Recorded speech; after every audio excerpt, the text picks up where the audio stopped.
Hello ma'am. Ma'am मतलब कई बार हम सुनते भी हैं, बहुत जगह देखते हैं और कई बार बहुत बार हम पढ़ते भी हैं। मैम मुझे ये पूछना है कि मैम भक्ति क्या है? मतलब भक्ति क्या होती है? आज ये ज़माना अलग हो गया है कि भगवान से भी लेन देन का मामला चल रहा है कि आप मेरा ये काम कर दो तो ये हो जाएगा, और काम एक भी नहीं हुआ तो भगवान बदल ले कि भाई कहीं और माथा टेकते हैं, यहाँ तो काम हो नहीं रहा। तो ये भक्ति नहीं होती।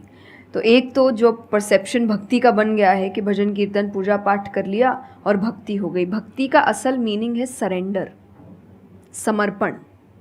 और समर्पण व्यक्ति कब करता है? जब पहला चीज़ विश्वास होता है कि वो जो भी करता है वो सही करता है। मुझसे कई बार लोग पूछते हैं कि आप बहुत ज़्यादा डिप्रेशन में नहीं जाते, या कोई आपने सब कुछ देखा है, चाहे स्ट्रगल है, इंसल्ट है, रिजेक्शन है, हर फील्ड में हर चीज़ होती है। अगर आप आगे बढ़ रहे हैं, कोई पोजीशन पे जाने की कोशिश करें, तो आपको इनका सामना करना पड़ेगा। ये ज़िंदगी के साथ आता है, तो आपको सामना। लेकिन मुझे कभी दिक्कत नहीं दी ये चीज़ें। क्यों? क्योंकि जो मैंने कहा समर्पण, मुझे पता है कि एक ऐसी शक्ति ऊपर बैठी है जो मेरा बुरा नहीं चाहती। तो कई बार बुरी चीज़ें भी मेरी ज़िंदगी में हो रही है, मुझे पता है वो मेरे अच्छे के लिए है, क्योंकि वो कर रहा है। तो ये समर्पण, ये भक्ति है। तो ये आपको हारने नहीं देती। क्यों हारेंगे आप? क्योंकि आपको पता है ना कि वो हारने देगा नहीं।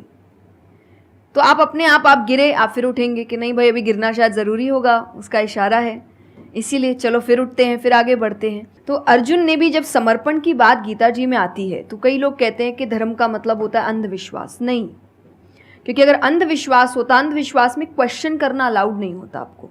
गीता अगर सिर्फ भगवान की बात होती तो 2 पन्ने में ख़त्म हो गई होती। ये दोनों के बीच की बात है, जिसमें अर्जुन ये जानते हुए कि सामने कौन खड़ा है, क्वेश्चन करने के तो कोई सवाल ही नहीं था वहाँ पर कि भगवान लड़ने बोल रहा है, क्या क्वेश्चन करना।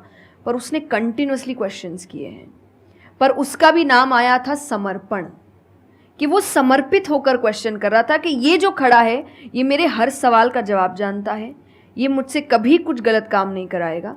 लेकिन इसका मतलब ये नहीं कि मैं अपनी जिज्ञासा बाहर नहीं निकालूंगा, मैं अपने क्वेश्चंस पूछूंगा। तो भक्ति का अर्थ यही होता है कि पहला निष्काम होता है। क्या फ़ायदा मत ढूंढिए,